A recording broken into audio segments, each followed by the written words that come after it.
So this is why I have generational trauma and not generational wealth. The Nintendo Alarmo just arrived. It took about a week and a half to get here because of shipping processing times, and it was shipping from Washington State, so that's the other side of the country. I've had a chance to set it up and check out some of the features, and I'm wondering, are alarm clocks back? You see this right here, kids? Death or serious injury can occur if ingested. I don't know who's going to be ingesting an entire Nintendo Alarmo, however, I recommend not doing that. So this is it. This is the Nintendo Alarmo. We actually have it hooked up to a battery bank right now because I ran out of plugs. It does come with a very long USB-C cord. However, it doesn't come with a power brick.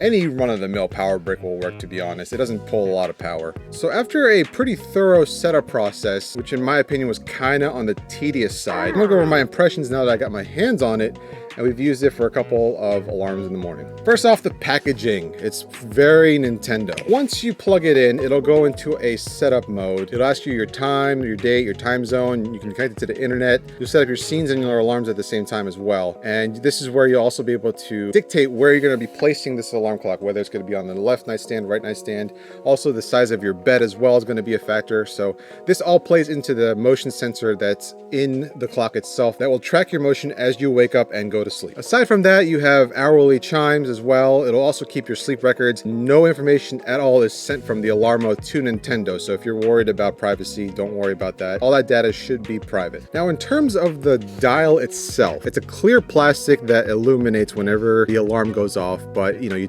turn it left and right. You can adjust sounds, volumes, and go through the menu as well. There is no tactile feedback, which is okay. It's just a dial that turns. Now on the top, you do have a back button and also a notification button. I'm pretty sure I do have a system update available. I'll do that later, but press down the button and you get your menu screens, so you can adjust everything that has to do with this clock. You can set your alarm, which is where you can change what alarm scene that you actually use. Now, if you look at the screen itself, it is a rectangle screen. The screen does not fill up the entire circular area, which is okay. For design looks, it looks perfectly fine. Let's take a look at the different themes we have. So you set alarm, you can go through the different themes here.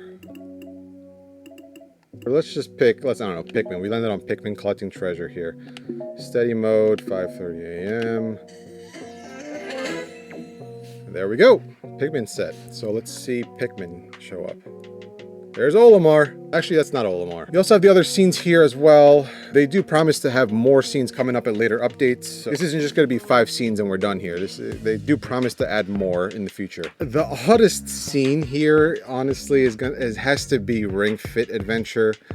Now, I know Ring Fit Adventure was popular during the pandemic, but I don't know anyone right now that actually cares about Ring Fit Adventure. It's a very curious decision to include Ring Fit as a launch scene, but I guess there's a good amount of people out there that still enjoy Ring Fit. And for anyone who's indecisive and can't make up their mind, you can actually shuffle all of the themes daily. So for anyone that likes a variety as a spice of life, you'll be able to just shuffle.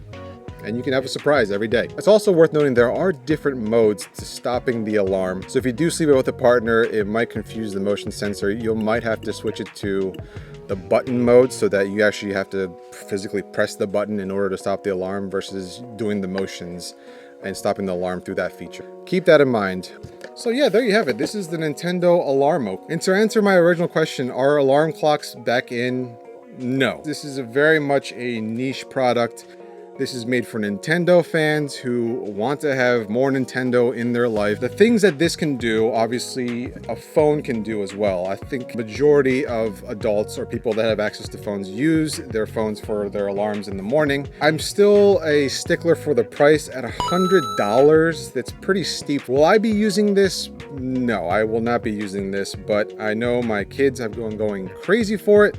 So I will be giving it to them. They can use it. But aside from that, it is a nice addition to anyone's collection. If you like to collect video game items or Nintendo items in general, I would recommend it then because it is neat.